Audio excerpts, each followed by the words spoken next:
Hello, so nice to meet you at this daily motivational meeting, reading quotes from world scripture. We're reading the Holy Book from the beginning. Please find all the chapters of our message to Billion channel.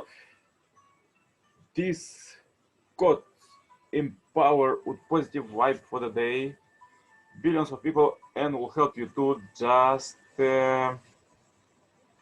watch the video and practice the quotes. As we analyze all different faiths, their strongest point, the best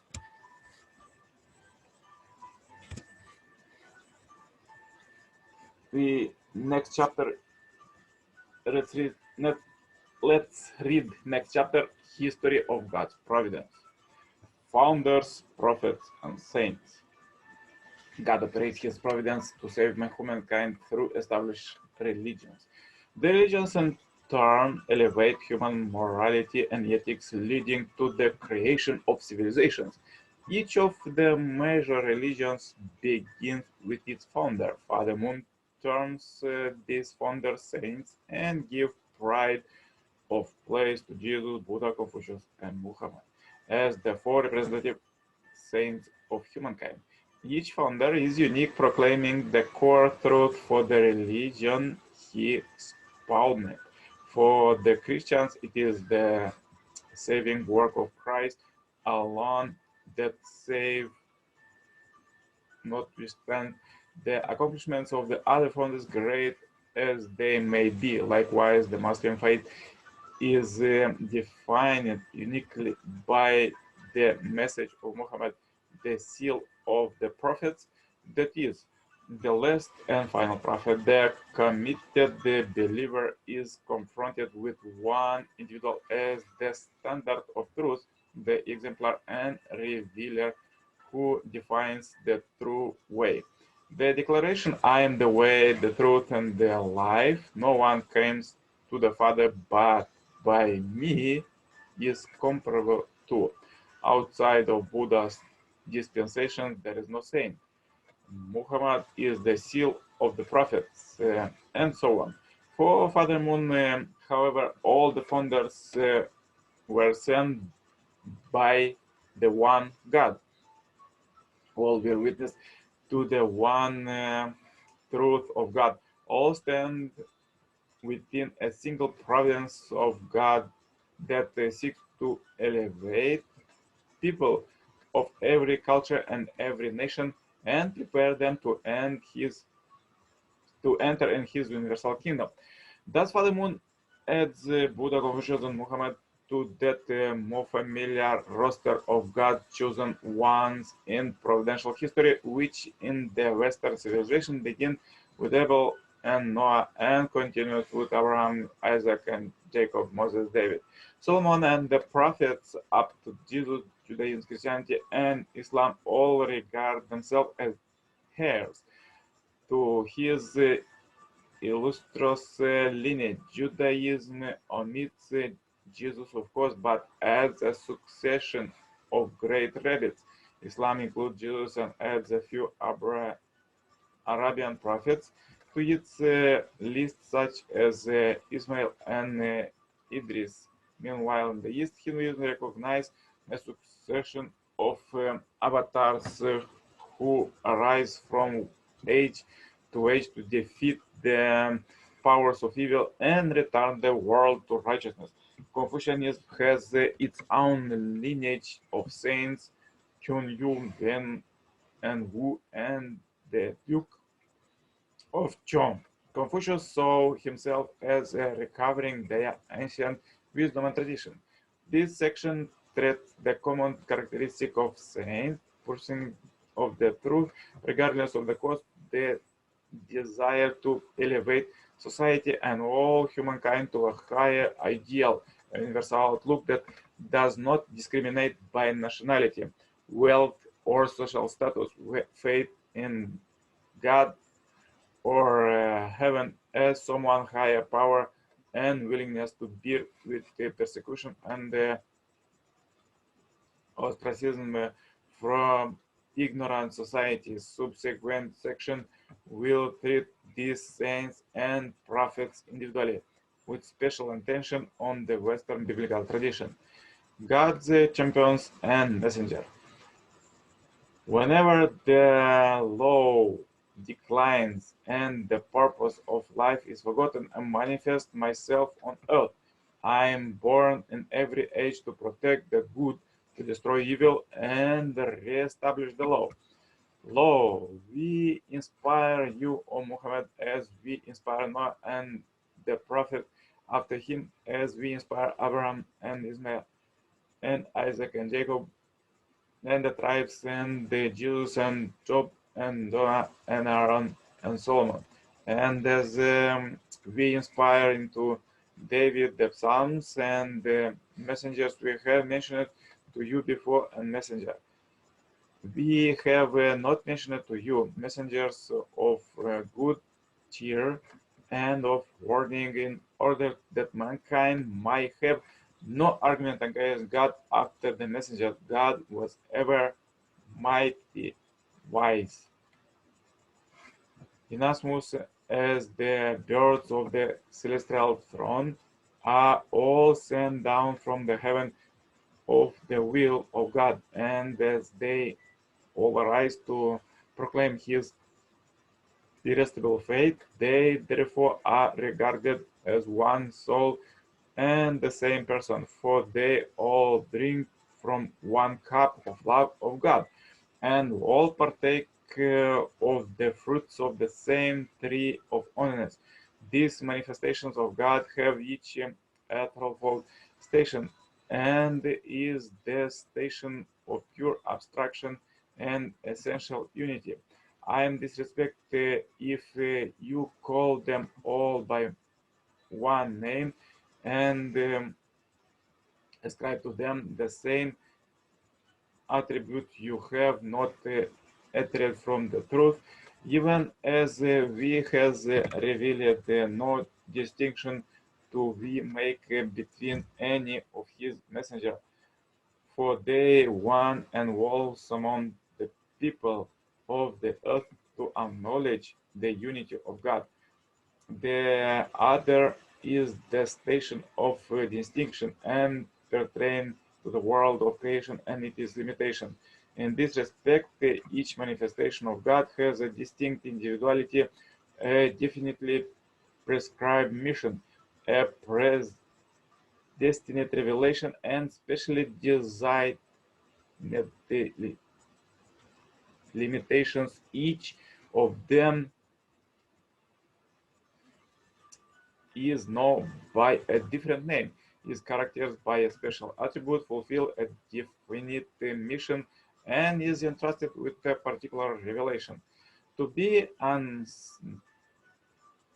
ensnared by vulgar ways, to make no vain show of material things, to bring no hardship on others, to avoid offending the mob, to seek peace and security for the world, presentation of the people's life full, provided for others as well as oneself, and to rest content when the same aims are fulfilled in this way, bringing purity to their heart. There we were those in ancient time who believed that the art of the way lay in the things they preached liberally of mind, hoping thereby to bring men together in the joy of harmony, to ensure concord with the four seals. And this their chief test lay their felt in the efforts to establish these ideals. They regarded it as no shame to suffer insult, but sought to put an end to strife among the people, to outlaw aggression, to abolish the use of arms, and to rescue the world from warfare. With these aims, they walked the whole world over, trying to persuade those above them and to teach those below, and though they would refuse to listen, and they clamored all the louder and would not give up until men said high and low are sick at the sign of them, and still they demand to be seen.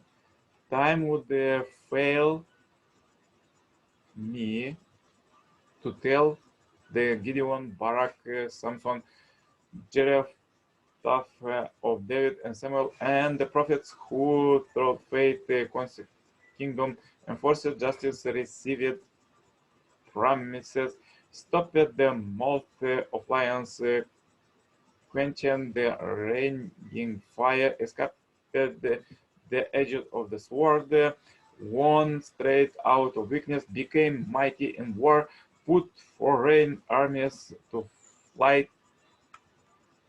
Women received their dead by resurrection. Some were tortured, refusing to accept release that they might rise again to a better life. Others suffered mocks and scourged and even chained of imprisonment.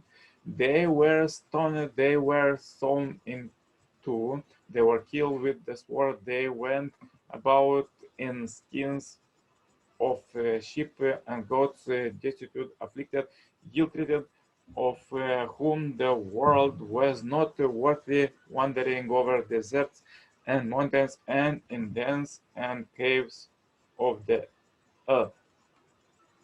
Let us now praise famous men and our fathers in their generations. The Lord apportioned to them great glory, his majesty from the beginning. There were those who ruled in their kingdoms, and there were men renowned for their power, giving counsel by their understanding and proclaiming prophecies. And there are some who have no memorial, who have perished as though they had not lived, but these were men mercy, whose righteousness deeds have not been forgotten. Further, let's read quotes from the second coming Messiah, Father, Son, and Moon. When God assigned the responsibility within his providential will to human beings, he raised up for them a central figure. He raised each central figure to be the leading light of the people of his age and link them to the thought of heaven. In other words, at the key moments in history, God seeks out a single individual who can represent his age, his culture, and his whole world. God calling his chosen one to declare his teaching to heaven and earth. Jesus, Muhammad, Buddha, and Confucius we call the great saints of history. They left their traditions to posterity, which became organized as their time-honored religions and gave birth to the great civilization of humankind. Did these saints live as they wished, enjoying themselves every day? No, from an earthly point of view, they lived miserable life, far more difficult than the lives of ordinary people. Why did they live that kind of life? The saints did not live according to their own desire, but instead lived obedient to the divine will, and for the sake of the world God desired to be through them. Although they had the individual desires, the saints lived always thinking about God and how they could inherit his tradition. They were concerned to train their character and to conform their life to God's will.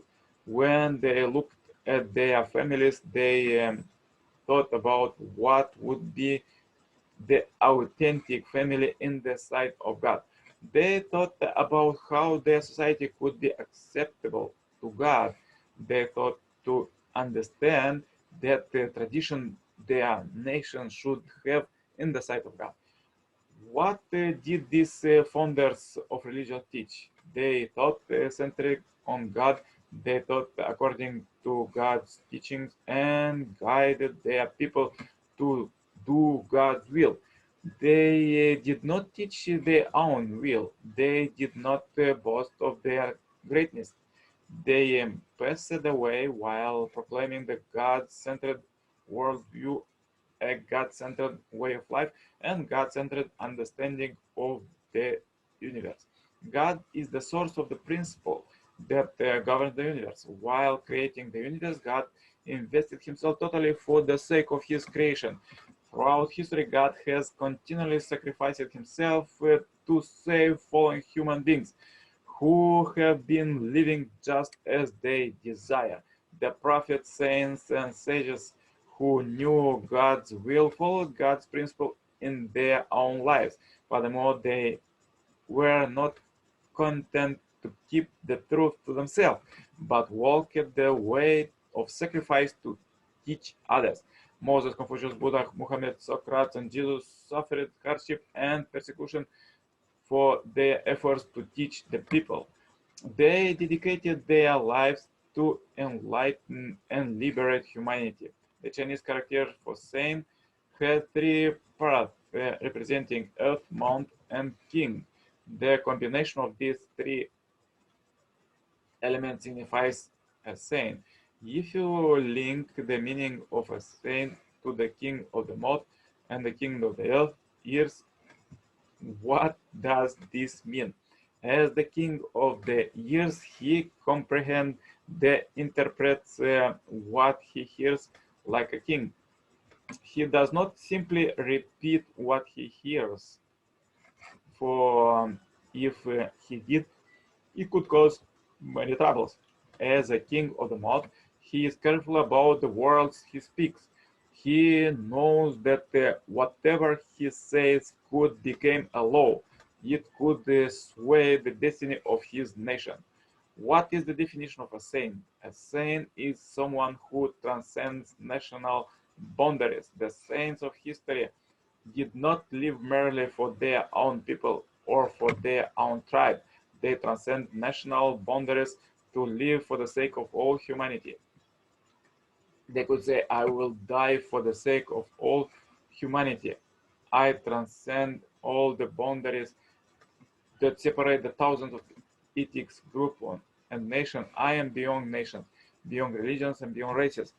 Before they went to their death, these saints forget a connection to all humanity and the worldwide on a worldwide level. So powerful quote for today. If you will have difficulties today, please watch one more time this video. Share this video as we are in this billion happy life subscribers marathon. Subscribe and comment how you feel it, and contact me for consultation, cooperation, and to become a member of this Heavenly Parents Holy Community globally. Wish you a great blessed day. All the best. See you tomorrow, same time, same place. Bye bye.